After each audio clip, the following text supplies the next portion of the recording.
इस वर्ड की जो ट्रू प्रोनाउंसिएशन है वो है इंसेंबल लर्निंग, लेकिन मुझे इंसेंबल थोड़ा सा ठीक लगता है, इसलिए पूरी वीडियो के अंदर मैं इंसेंबल ही यूज़ करूँगा। इंसेंबल लर्निंग बेसिकली है क्या? मिसाल के तौर पे अगर आप लोगों ने कोई चीज़ ख़रीदनी है तो आप डायरेक्टली दुकान पे नहीं जाते और वो चीज़ ख़रीद लेते हो। मिसाल चीज़ से मुराद है कोई बड़ी चीज़, आप डायरेक्टली जाके नहीं ख़रीद लेते, आप पहले कुछ बंदों से मशवरा करते हो कि मेरी ये ज़रूरत है तो मैं इसके लिए कौन सी चीज़ मेरे लिए बेस्ट रहेगी। उसकी एक हम यहाँ पे एग्जांपल भी देख लेते हैं इंसेंबल लर्निंग की, जिससे ज़रा चीज़ बहुत ज़्यादा क्लियर हो जाएगी। मिसाल के तौर पे मैंने एक बाइक लेनी थी। मैंने अपने 3 दोस्तों से मशवरा किया कि मैं कौन सी बाइक लूँ।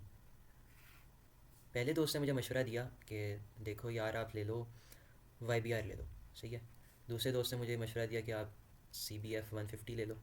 तीसरे दोस्त ने मुझे मशवरा दिया कि यार आप CBF 150 ले लो। अब यहाँ पे देखें, 2 दोस्तों ने मुझे मशवरा दिया CBF 150 का, एक दोस्त ने मुझे मशवरा दिया YBR का। तो यहाँ पे मैं क्या करूँगा, यहाँ पे मैं वोटिंग करवा सकता हूँ। वोटिंग में करवा सकता हूँ कि देखो CBF 150 के 2 वोट्स हैं, इसका मतलब CBF 150 ज़्यादा अच्छी बाइक होगी, तो मैंने CBF 150 ख़रीद ली। ठीक है। दूसरी तरफ एक और एग्जांपल देखते हैं, ये तो चलो क्लासिफिकेशन की एग्जांपल होगी ना। अगर मिसाल के पास हमारे पास रिग्रेशन होती तो क्या होता। मिसाल मेरे पास एक मैथ का क्वेश्चन है जिसके एंड पे हमने एक्स की वैल्यू कैलकुलेट करनी है। एक्स की वैल्यू कैलकुलेट करनी है, मैंने अपने क्लास के 3 टॉपर्स को मैंने ये क्वेश्चन दिया और मैंने कहा कि तुम लोग ये क्वेश्चन सॉल्व करो, मुझे एक्स की वैल्यू बताओ। एक ने मुझे बताई जी एक्स की वैल्यू आएगी 3, एक ने मुझे बता दी एक्स की वैल्यू आएगी 6, एक और ने मुझे बता दी एक्स की वैल्यू आएगी 3। तो मैं यहाँ पे क्या करूँगा, मैं इन तीनों की ना एवरेज ले लूँगा। 6 + 3 9, 9 + 3 12, 12 डिवाइडेड बाई 3, जो हमारे पास आंसर आएगा 3 4 12 होता है, तो 4 हमारे पास एक्स की वैल्यू आ जाएगी। ये हमारे पास होगी इंसेंबल लर्निंग की बेसिक एग्जांपल। फिर तक हमने 2 तरीके देख लिए, एक हमने मैक्स वोटिंग का तरीका देख लिया कि वोटिंग से हम लोग अपनी प्रिडिक्शन ले लेंगे। दूसरा हमने देख लिया कि हम लोग एवरेजिंग कर लेंगे। तीसरी एक और चीज़ होती है। अब यहाँ पे ज़रूरत क्यों महसूस हुई उस तीसरी चीज़ की, पहले मैं आपको उसकी एनालॉजी देता हूँ। देखें, इस मुल्क के वोटिंग सिस्टम में या डेमोक्रेसी के अंदर सबसे ख़राब चीज़ क्या है? सबसे ख़राब चीज़ जो मुझे लगती है वो ये है कि एक आकिल का और एक जाहिल का वोट बराबर है। एक ऐसा बंदा जिसने बहुत ज़्यादा रिसर्च करके वोट किया है और वो चीज़ों को जानता है, समझता है, और फिर उसने किसी बंदे को वोट किया अपनी पूरी रिसर्च करके, उसका वोट। और एक ऐसा बंदा जो बहुत जाहिल है, जिसका वोट बिरयानी की प्लेट पे बिक जाता है। इन दोनों के वोट की वैल्यू बराबर है, जबकि ऐसा नहीं होना चाहिए। एक आकिल और एक जाहिल की वोट की वैल्यू बराबर नहीं होनी चाहिए। तो यहाँ पे मुल्क के अंदर तो ये मसला हल नहीं हो सका, लेकिन मशीन लर्निंग के अंदर ये मसला हल हो गया।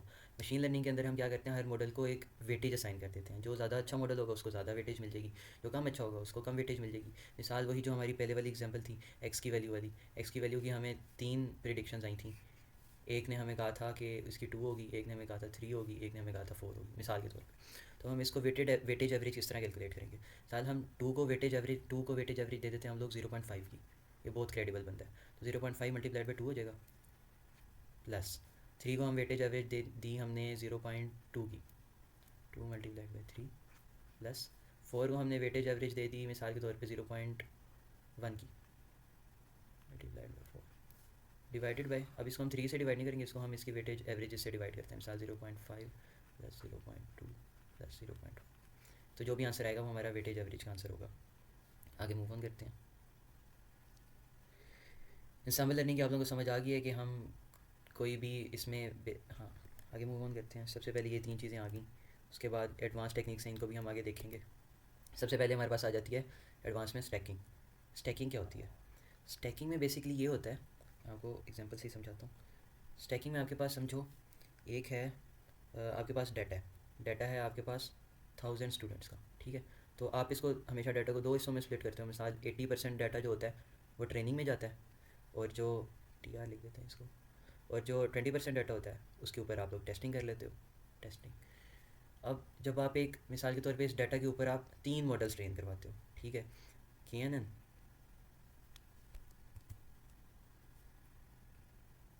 KNN, रैंडम फॉरेस्ट करवा लेते हो, वन एवेज, मैं ऐसी जो भी मेरे जहन में आता जा रहा है वही लिखता जा रहा हूँ। अब ये तीनों मॉडल क्या करेंगे, इस ट्रेनिंग डाटा के ऊपर ट्रेन होंगे, तीनों ये लोग इसके ऊपर ट्रेन होंगे। फिर ये सारे इसके ऊपर प्रिडिक्शंस देंगे, अपनी प्रिडिक्शंस देंगे, ठीक है। अब जो भी इन तीनों की प्रिडिक्शंस होंगी उसका हम क्या करेंगे, यहाँ पे सिनेरियो के अंदर एक मेटा मॉडल आएगा। ये सारे हमारे थे बेस मॉडल्स, यहाँ पे अब हमारा एक मेटा मॉडल आएगा। मेटा मॉडल क्या करेगा, इनकी जो प्रिडिक्शंस थी ना इन बेस मॉडल्स की, उसके ऊपर वो meta model as a input लेगा और उसके ऊपर ट्रेन हो जाएगा। यानी इस चीज़ के ऊपर मेटा मॉडल ट्रेन होगा। ट्रेन होने के बाद वो फिर दोबारा टेस्ट सेट के ऊपर प्रिडिक्शन करेगा। अब बात हमें समझ आ गई कि यानी उसने क्या किया, बेस मॉडल ने अपनी प्रिडिक्शंस की, मेटा मॉडल एक बहुत ज़्यादा एफिशिएंट मॉडल बनना चाहता था, इसलिए उसने बेस मॉडल्स की प्रिडिक्शन के ऊपर लर्निंग की और अब आगे वो अपनी प्रिडिक्शन देगा। लेकिन यहाँ पे एक प्रॉब्लम है, बहुत बड़ी प्रॉब्लम है। यहाँ पे प्रॉब्लम क्या है, आप देखें, गौर करें, जो बेस मॉडल्स हैं ना, उन्होंने सबसे पहले तो ट्रेनिंग डाटा के ऊपर अपनी ट्रेनिंग की, फिर उसके बाद उन्होंने टेस्ट डाटा के ऊपर अपनी प्रिडिक्शंस की। अब मेटा मॉडल ने क्या किया, मेटा मॉडल ने उस डाटा के ऊपर ट्रेन हुआ जो पहले ट्रेनिंग सेट के ऊपर ट्रेन हो चुका था, और टेस्ट सेट के ऊपर अपनी प्रिडिक्शंस कर चुका था, और मेटा मॉडल ने इस सब को अपने इनपुट में लिया। अब यहाँ पे तो ओवरफिटिंग का चांस हो गया। और यहाँ पे एक और भी मसला हो गया, ओवरफिटिंग का चांस। ओवरफिटिंग ऐसे हो जाएगी यहाँ पे कि बेस मॉडल भी उसी डाटा के ऊपर ट्रेन हो रहा है, मेटा मॉडल भी उसी डाटा के ऊपर ट्रेन हो रहा है। बेस मॉडल जिसके ऊपर प्रिडिक्शन कर रहा है, मेटा मॉडल उसके ऊपर ट्रेन हो रहा है। यहाँ पे तो बड़ा काम ख़राब हो जाएगा। यहाँ पे क्या होगा कि अगर मिसाल के तौर पे हमारे पास नया डाटा आता है जो बिल्कुल अनसीन डाटा है, उसमें तो बड़े चांसेस हैं कि हमारा मेटा मॉडल फेल हो जाए, हमारे मॉडल फेल हो जाए प्रिडिक्शन करने में। इसकी मैं एक एग्जांपल देता हूँ जिससे ये बहुत ज़्यादा क्लियर हो जाएगा। मिसाल के तौर पे इसकी एग्जांपल ऐसे है कि आप स्टडी कर रहे थे और आपने स्टडी में क्या पढ़ना था, चैप्टर नंबर 1 पढ़ना था। चैप्टर नंबर 1 जो था ना, it was all based on sums, के मैथ्यू क्वेश्चन होते हैं ना, सम लेना होता है कि सम कैसे लेते हैं। अब जो आपके बेस मॉडल्स हैं ना, उन्होंने क्या किया, उन्होंने जितने भी सम थे ना उनको उनका रट्टा लगा दिया। उन्होंने कहा जब भी 4+4 आएगा ना तो ये हमेशा 8 होगा। उन्होंने ये नहीं समझा कि हमने इसका सम किस तरह लेना है, उन्होंने इसको याद कर लिया। उन्होंने कहा 5+3 हमेशा 8 हो जाएगा। इस तरह उन्होंने सारे सम याद कर लिए। अब क्या हुआ, हम आगे चैप्टर 2 पे मूव ऑन किए। चैप्टर 2 पे, चैप्टर 2 के अंदर क्या हुआ, चैप्टर 2 के अंदर बहुत ज़्यादा एडवांस क्वेश्चंस थे, एडवांस क्वेश्चंस थे। अब जब एडवांस क्वेश्चन देखे, उनके अंदर सम चाहिए था, उनके अंदर आपको बेसिक नॉलेज होनी चाहिए थी सम की। अब जो हमारे यहाँ पे हमने याद किए थे, हमने तो यहाँ पे सम लेना समझा ही नहीं था, हमने तो ये सारी याद कर लिए थे। और जब हम चैप्टर 2 के अंदर आए, चैप्टर 2 के अंदर जब हमें सम लेने के लिए उसने कह दिया कि आप 7+11 का सम लो, तो हम तो बैठ गए, हमें तो इसका आंसर ही नहीं, क्योंकि ये तो हमारे डाटा के अंदर था ही नहीं, हमने याद ही नहीं किया। यहाँ पे तो हम लोग फंस गए। अब स्टैकिंग के अंदर बेसिकली ये हो रहा है। अब स्टैकिंग में क्या हो रहा है, स्टैकिंग के अंदर हमारे जितने भी बेस मॉडल्स हैं वो इस चीज़ के ऊपर ट्रेन हो जाते हैं, सारे डाटा के ऊपर ट्रेन हो जाते हैं। और फिर मिसाल एक चीज़, हमारा जो टेस्ट सेट था उसके अंदर था 7+1 = 8, और इसके ऊपर जाके वो अपनी प्रिडिक्शन दे देते हैं। अब यहाँ पे आके प्रिडिक्शन दे देते हैं। अब यहाँ पे हमारा मेटा मॉडल क्या करता है, मेटा मॉडल इनकी ये जो प्रिडिक्शन है इसके ऊपर सबसे पहले ट्रेन होता है, इस प्रिडिक्शन के ऊपर ट्रेन होता है, और फिर उसके बाद इसकी जो प्रिडिक्शन वाली वैल्यू थी उसके ऊपर भी ट्रेन होगा, और ये जो चीज़ थी इसको भी अपने इनपुट में ले लेगा। तो मेटा मॉडल भी चीज़ें याद कर रहा है। अब यहाँ पे ओवरफिटिंग हो जाएगी बहुत ज़्यादा, सारे मॉडल, 4 के 4 मॉडल एक ही डाटा के ऊपर ट्रेन हो रहे हैं। अब जब ये लोग यहाँ पे जाएंगे 7+11, यहाँ पे फंस जाएंगे। अब इस प्रॉब्लम को हल करने के लिए हमारे पास आई के फोल्ड स्टैकिंग। के फोल्ड स्टैकिंग मेरे ख्याल में सर ने मेंशन नहीं किया हुआ, लेकिन तरीका सर ने वही के फोल्ड वाला दिया हुआ है। इसको मैं सारा क्लियर करता हूँ। के फोल्ड में क्या होता है, के फोल्ड में आप लोग का जो ट्रेनिंग सेट होता है ना, उसको भी आप लोग डिवाइड कर लेते हो। उसको आप लोग किस तरह डिवाइड करते हो मैं आपको बताता हूँ। देखो, ये हमारा ट्रेनिंग सेट है, इसको हम के फोल्ड्स के अंदर डिवाइड कर देंगे। ट्रेनिंग सेट को हम के फोल्ड्स के अंदर डिवाइड कर देंगे, डिवाइड इनटू के फोल्ड्स। अब के फोल्ड कितने भी हो सकते हैं, मिसाल यहाँ पे इन्होंने 10 लिए हैं, लेकिन ये यहाँ पे 5 भी हो सकते थे, 4 भी हो सकते थे, 3 भी हो सकते थे। इसका फ़ायदा क्या होगा, अब यहाँ पे हमें एक ऑप्शन मिलेगी अनसीन डाटा देखने की।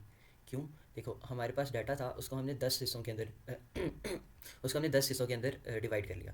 अब सबसे पहले जब हमारा बेस मॉडल होगा, जो हमारा बेस मॉडल होगा वो इसके 9 हिस्सों के ऊपर ट्रेनिंग लेगा, 9 हिस्सों के ऊपर ट्रेनिंग लेगा, और 10वें हिस्से के ऊपर अपनी प्रिडिक्शन दे देगा। फिर क्या होगा, जो हमारा बेस मॉडल होगा वो फर्स्ट वाले को इग्नोर कर देगा, 2 से लेकर 10 तक जो हमारे वो होंगे स्प्लिट्स होंगे उनके ऊपर ट्रेन करेगा, फर्स्ट के ऊपर प्रिडिक्शन दे देगा। फिर 2 को इग्नोर कर देगा, 1 3 से लेकर 10 तक इनके ऊपर ट्रेन करेगा, 2 के ऊपर प्रिडिक्शन करेगा। ये सारा कुछ करेगा। मिसाल KNN ने भी ये किया, रैंडम फॉरेस्ट ने भी किया, नेबेज ने भी ये किया। फिर इसके बाद इनकी जो सारी प्रिडिक्शंस होंगी उसके ऊपर आपका मेटा मॉडल ट्रेन हो जाएगा। समझ रहे हैं, तो मेटा मॉडल जिस चीज़ के ऊपर ट्रेन हुआ वो ये सारा ट्रेन सेट था, सारे ट्रेन सेट के ऊपर ट्रेन हुआ, इसी के अंदर ही प्रेडिक्शंस थी, इसी के अंदर सब कुछ था। अब जब इसके ऊपर ट्रेन हो गया वो, तो जो हमारा टेस्ट सेट होगा वो बिल्कुल एक न्यू चीज़ होगी मेटा मॉडल के लिए, वो एक अनसीन डाटा होगा। फिर जब मेटा मॉडल उसके ऊपर प्रिडिक्शन करेगा ना, तो बहुत ज़्यादा एक्यूरेट, यानी वो बहुत एक इंटेलिजेंट प्रिडिक्शन होगी, क्योंकि ट्रेन सेट के अंदर भी वो अनसीन डाटा को देख रहा था, यहाँ भी उसने उसके ऊपर उसने ट्रेन किया, और यहाँ भी। तो सबसे पहले तो हमारी जो ओवरफिटिंग की प्रॉब्लम थी कि मेटा मॉडल भी उसी डाटा सेट के ऊपर ट्रेन हो रहा था, बेस मॉडल भी उसी डाटा सेट के ऊपर ट्रेन हो रहा था, ओवरफिटिंग की प्रॉब्लम सबसे पहले हमारी कम होगी, ख़त्म होगी। ठीक है, और दूसरी जो हमारी प्रिडिक्शन वाली प्रॉब्लम थी, जो चैप्टर 1 और 2 वाली एग्जांपल थी, वो भी खत्म हो गई, क्योंकि इसके अंदर अनसीन डाटा आ गया हमारे पास। अब यहाँ पे क्या होता है, इसमें बेस मॉडल पहले ट्रेन नहीं होती, इसमें पहले हमने ये जो सारा हमने किया और उसके बाद टेस्ट सेट के ऊपर प्रिडिक्शन की, ये हमारा मेटा मॉडल ट्रेन हो गया। मेटा मॉडल अब हमारा रेडी है, लेकिन हमारा बेस मॉडल यहाँ पे रेडी नहीं है। बेस मॉडल को ट्रेन करने के लिए हम वही पुराना तरीका करेंगे, KNN को पूरे ट्रेन सेट के ऊपर ट्रेन करेंगे और फिर टेस्ट सेट के ऊपर प्रिडिक्शन करेंगे, रैंडम फॉरेस्ट को इस तरह करेंगे। इसमें क्या होगा, हमारा मेटा मॉडल पहले ट्रेन होगा, बेस मॉडल हमारे बाद में ट्रेन हो जाएंगे। इसकी मुझे उम्मीद है समझ लगी होगी। थोड़ा सा डिफिकल्ट कॉन्सेप्ट था, लेकिन उम्मीद करता हूँ समझ लगी होगी। ठीक है, ये चीज़ हमने देख ली। अब आगे वही चीज़ है, fitted on 9 parts and made predictions on the 10th part और वगैरह वगैरह। ठीक है, वही चीज़ है। अच्छा जी, स्टैकिंग होगी। स्टैकिंग के बाद आ जाती है हमारी ब्लेंडिंग। ब्लेंडिंग वही चीज़ है, के फोल्ड स्टैकिंग की तरह की ही चीज़ है। अ, इसमें के फोल्ड में आपके पास क्या होता है, जो कंप्यूटेशन होती है ना वो बहुत ज़्यादा हो जाती हैं, तो इससे आपकी कंप्यूटेशनल पावर आपको बहुत ज़्यादा चाहिए होगी, और ये एक इसका ड्रॉबैक है। तो ब्लेंडिंग क्या है, ब्लेंडिंग आपकी वो चीज़ सोल्व कर रहा है। ब्लेंडिंग में आप इस तरह नहीं करते कि आप यानी जैसे आप इतने ज़्यादा के फोल्ड्स बना रहे थे और सब कुछ। ब्लेंडिंग में आप सिंपली क्या करते हो, आपके पास डाटा है, आप सबसे पहले डाटा को 80-20 में डिवाइड करते हो कि ट्रेनिंग और टेस्ट में, फिर जो ट्रेनिंग वाला डाटा होगा उसको आप मज़ीद 2 हिस्सों में डिवाइड करोगे। उसमें आप एक डाटा को रखोगे ट्रेनिंग पे, एक आप रखोगे वैलिडेशन में, और आखिरी आपका होगा टेस्ट। ठीक है, टेस्ट। इसमें क्या होगा कि आपका वही जो उसमें पीछे मैंने आपको एग्जांपल दी जिस तरह डाटा ट्रेन हो रहा था, ट्रेनिंग वाले डाटा के ऊपर ट्रेन होगा, वैलिडेशन के ऊपर प्रिडिक्शंस करेगा, मेटा मॉडल आएगा वो इन दोनों के ऊपर, प्रिडिक्शंस के ऊपर और वैलिडेशन वाले पे ट्रेन होगा और टेस्ट वाले पे प्रिडिक्शन करेगा, ओवरफिटिंग वगैरह सब कुछ खत्म। ब्लेंडिंग आपकी बस यही चीज़ है ब्लेंडिंग आपकी। ट्रेनिंग सेट, वैलिडेशन सेट, और ये वो वही चीज़ हो रही है सारी। The validation set and its predictions are used as features to build a new model, वही चीज़ें मैंने आपको बताई थी। अच्छा, इसके बाद हमें नई चीज़ें उन्होंने इंट्रोड्यूस करवाई हैं। सबसे पहली चीज़ इंट्रोड्यूस करवाई है हमें वेरिएंस, और दूसरी हमें इंट्रोड्यूस करवाई है बायस। अब वेरिएंस क्या होता है, वेरिएंस होता है कि आपका, मैं आपको एग्जांपल से समझाता हूँ। मिसाल आप वेदर फोरकास्टिंग कर रहे हो, आप 3 लोगों से पूछते हो, आप एक बंदे से पूछ रहे हो वेदर फोरकास्टिंग का, वो आपको कहता है कि ना देखो अगले घंटे में बारिश शुरू हो जाएगी, उससे अगले घंटे में धूप निकलेगी, उससे अगले घंटे में स्नोफॉल शुरू हो जाएगी। वहाँ भी देखो कितनी ज़्यादा वेरिएंस है यार, कितने जंपी उसकी प्रिडिक्शंस हैं कि मतलब कहाँ बारिश, कहाँ धूप, कहाँ स्नोफॉल। अब यहाँ पे अगर आप ये देखो कि अगर हम इसको प्लॉट करें, तो यहाँ पे कहीं पे बारिश होगी, यहाँ पे कहीं पे धूप होगी, और यहाँ पे कहीं पे स्नोफॉल होगी। तो आप देख रहे हो इनके दरमियान कितना डिस्टेंस है, कितना ज़्यादा डिस्टेंस है। तो ये जो डिस्टेंस है ना, ये बेसिकली होता है वेरिएंस, ये वेरिएंस है। इसके बाद आ जाती है बायस। बायस क्या होता है, bias is the difference between what's your prediction and what is actually true. तो वो जो उसके दरमियान का जो डिफरेंस होगा ना, वो आपका बायस है। आगे इसकी डायग्राम्स भी आएंगे, उनमें बहुत ज़्यादा अच्छा एक्सप्लेन हो जाएगा, पीपीटी के अंदर ही डायग्राम्स हैं, उनके अंदर बहुत ज़्यादा अच्छा एक्सप्लेन हो जाएगा। इसको हम बंद करते हैं और हम आगे जाते हैं। बायस और वेरिएंस हो गया, चीज़ें सिर्फ पढ़ने वाली हैं, इनके अंदर कुछ ऐसा खास है नहीं। होमोजीनस और हेट्रोजीनस ये एक दफ़ा पढ़ेंगे, आप लोगों को समझ आ जाएगी, कह रहे हैं। अच्छा, यहाँ पे अब हमारे पास आ जाता है बैगिंग। बैगिंग है बूटस्ट्रैप एग्रीगेशन। बैगिंग क्या करता है, आप लोगों की बेसिकली वेरिएंस को कम करता है। ज़्यादा वेरिएंस मतलब आपका जो डाटा सेट है, डाटा पॉइंट्स हैं, वो बहुत ज़्यादा एक दूसरे से फैले हुए हैं, एक दूसरे से दूर दूर हैं, आपकी वेरिएंस बहुत ज़्यादा हाई है, और इस चीज़ को हमें कम करना पड़ेगा। अगर कम नहीं करेंगे तो यहाँ पे ओवरफिटिंग वगैरह हो जाएगी, और आपकी जो प्रिडिक्शन है वो गलत भी हो सकती हैं, क्योंकि एक प्रिडिक्शन दूसरे से इतनी ज़्यादा डिफर कर रही है कि हमें पता ही नहीं चल रहा कि असली में चीज़ क्या है। तो यहाँ पे हम क्या कर सकते हैं, हम उन प्रिडिक्शंस की एवरेज ले सकते हैं। उस एवरेज से क्या होगा कि हमारी जो एक्चुअल वैल्यू है, जो हमारी एक्चुअल वैल्यू आनी है, उसके हम बहुत ज़्यादा करीब हो जाएंगे। अब यहाँ पे इसका फार्मूला दिया हुआ है, फार्मूला इन्होंने बहुत मुश्किल सा बनाया हुआ है, लेकिन ये इतना है नहीं। एफ एक्स तो बेसिकली आउटपुट होता है, एम होता है नंबर ऑफ़ मॉडल्स, और एफ एम एक्स का मतलब होता है prediction made by the एमथ model. तो इसमें सिंपली कुछ नहीं करना है, इसमें सिंपली यही है कि आपके predictions divided by number of models, predictions divided by number of models, यही फार्मूला। इतना इसको इन्होंने इतना मुश्किल दिखाया था, मैं भी डर गया था एक दफ़ा। अच्छा, यहाँ पे तो वही कहा कि वोटिंग क्लासिफिकेशन के लिए, एवरेजिंग रिग्रेशन के लिए। अच्छा, अब यहाँ पे जो इसकी बैगिंग की मज़े की चीज़ है वो मैं आप लोगों को बताता हूँ। बैगिंग क्या करता है, बैगिंग अपने डाटा के मुख्तलिफ सबसेट्स बना देता है। अब हर subset is equal to the number of data that is present in the actual set. ठीक है, मिसाल अगर हमारे पास 5 स्टूडेंट्स का डाटा है ना, तो इसके वो बनाते हैं 3 सबसेट्स बनाते हैं। ठीक है, 5 स्टूडेंट्स के डाटा के 3 सबसेट्स बनाते हैं, 3 सबसेट्स। इसका डाटा मैं लिख लेता हूँ यहाँ पे। 5 स्टूडेंट्स का डाटा था, 5 स्टूडेंट्स के मैं कहता हूँ मार्क्स थे, एक के मार्क्स थे 5, 10, 11, 15 और 13। ठीक है, ये हमारे पास 5 मार्क्स थे। अब इसके ये 3 सबसेट्स बनाएगा। सबसेट्स बनाने का तरीका मज़े का। सबसेट नंबर 1 को बनाएगा वो, इस पूरे 5 नंबर्स के अंदर से वो रैंडमली कोई भी एक नंबर चूज़ कर लेगा। मिसाल कौन सा नंबर चूज़ कर लेता है यहाँ पे, मिसाल सबसे पहले वो 11 चूज़ करता है। अब ये नहीं है कि अगली दफ़ा वो इनमें से रैंडम नंबर चूज़ करेगा, और ज़रूरी नहीं है कि वो 11 को एक्सक्लूड करे, 11 दोबारा भी आ सकता है। मिसाल दोबारा वो गया इसने उनमें से एक रैंडम नंबर चूज़ किया, 10 आ गया। इसके बाद दोबारा इसमें से उसने रैंडम नंबर चूज़ करने की कोशिश की, फिर 11 आ गया। फिर इसने रैंडम नंबर चूज़ की, फिर 10 आ गया। फिर इसने रैंडम नंबर चूज़ किया, एंड पे 13 आ गया। 5 नंबर का इसने एक सबसेट बनाया। इसी तरह सबसेट नंबर 2 बनेगा, सबसेट नंबर 3 होगा। मॉडल जो होगा वो इन तीनों सबसेट्स के ऊपर ट्रेन होगा, और फिर उसके बाद वो अपनी प्रिडिक्शन करेगा। यहाँ पे फ़ायदा क्या होगा कि हर जो सबसेट है वो it contain slightly different data, जिसकी वजह से क्या होगा कि हमारी प्रिडिक्शन और ज़्यादा बेहतर हो जाएगी। यहाँ पे वही है, यहाँ पे वही उसने बात की हुई है सारी जो भी मैंने आपको बताई है। ओरिजिनल डाटा सबसेट्स बनाए हुए हैं, ठीक है। फिर उसके बाद उनकी प्रिडिक्शंस कर, उनके ऊपर मॉडल्स ट्रेन करवाए हैं, फिर उनकी प्रिडिक्शन को कंबाइन करती है। 22 का मैं आपको बता चुका हूँ, the difference between what you have predicted and what is the actual value, ठीक है। वेरिएंस भी मैं आपको बता चुका हूँ। ये रिड्यूसिबल एरर इस तरह के एरर्स होते हैं जिनको आप ख़त्म नहीं कर सकते, जो रहने ही रहने हैं, ऐसी नॉइस डाटा के अंदर जिसके जो आप कुछ भी नहीं कर सकते भाई, वो मतलब इनएविटेबल है, ठीक है। यहाँ ये इन डायग्राम्स की मैं बात कर रहा था, ये देखें, ये जो बुल्स आई है ये ट्रुथ है, यहाँ पे हमारा डाटा होना चाहिए था। अब आप यहाँ पे देखें डाटा हमारा सारा यहाँ पे डाटा पॉइंट्स, और ये देखें आपस में कितने क्लोज हैं, इसका मतलब वेरिएंस कम है। यहाँ पे ये बहुत ज़्यादा एक दूसरे से दूर दूर दूर दूर है, यहाँ मतलब वेरिएंस हाई है। अब यहाँ पे देखें, यहाँ वेरिएंस भी कम है, क्लोजली रिलेटेड है एक दूसरे से, और यहाँ पे बुल्स आई के अंदर बैठे हुए मतलब बाइस भी कम है, क्योंकि यहाँ पे और यहाँ पे इनका जो डिफरेंस था ये बाइस था। यहाँ पे देखिए, यहाँ पे आपका बाइस भी ज़्यादा है, आपकी वेरिएंस भी ज़्यादा है, ठीक है। इसके बाद आ जाती है अंडर फिटिंग ओवर फिटिंग, ये तो आप लोगों को पता ही होगा। Bias variance trade off, bias variance trade off क्या चीज़ है?